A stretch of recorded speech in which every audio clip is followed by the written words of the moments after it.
Hi, I'm Carly of Citric Sugar, and today I'm going to be teaching you how to make a wired bow with a little bit of wired ribbon and a turkey fork.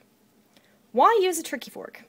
Well, first of all, it's got evenly spaced tines, so it allows you to get a consistent result so that all of your bows look precisely and approximately the same, which is good, especially if you're going to be doing a lot of them. Two, it's a kitchen tool that takes up a lot of space, and any kitchen tool that takes up a lot of space has to serve at least two purposes. Otherwise, it hasn't earned its keep. And three, no matter how much chocolate you give them, very few people will be able to hold their fingers at a same distance apart for a very long period of time. Even if it's only a few minutes, that can seem like a very long period of time to be holding your fingers like this. People start doing weird things. They start to wiggle. Maybe their fingers have a little bit of a fight. It's not good. So we don't do it. We prefer to use the turkey fork. Alright, now the ribbon I'm using today is 1.5 inches wide. You can get curling ribbon or wired ribbons rather at many different places. It comes on the roll or by the foot. I need a piece of about 18 inches generally to make a bow like this. If you're uncertain how long to make it, take a look at your fork. Generally start off with about 18 inches. If you find that too awkward, make it longer and you can trim it down afterwards. You can also make yourself a template once you figure out exactly how long you want your ribbon. Warning! Do not, and I repeat, do not cut wired ribbon using your good sewing scissors or your rotary blades, because if you do, you will get nicks.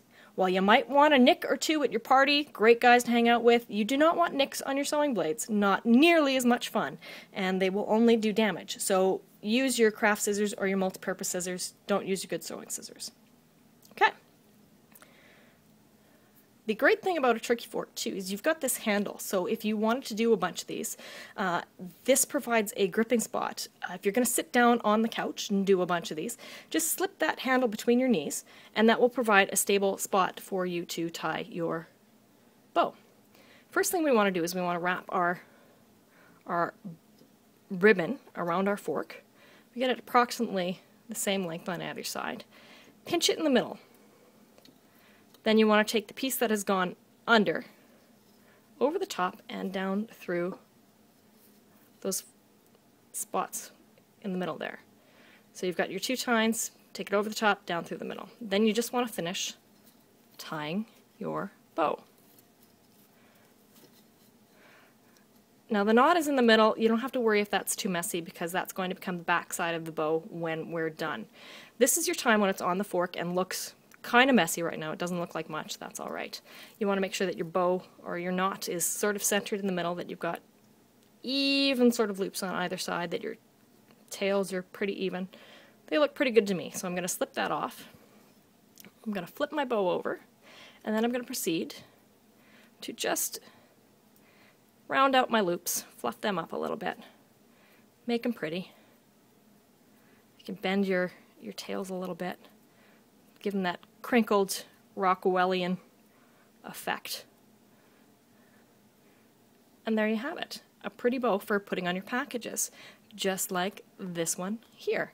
Now I've just tied this on with a little bit of thread, but you could use curling ribbon in a matching or a contrasting color to add to your gift bags, your presents. I've seen them go on Christmas trees.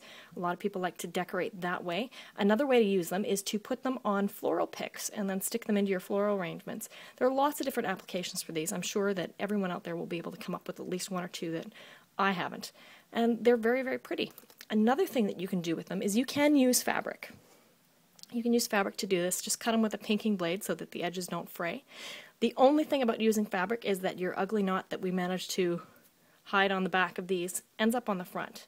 If you don't put the back on the front, then you end up with the wrong side showing on your fabric.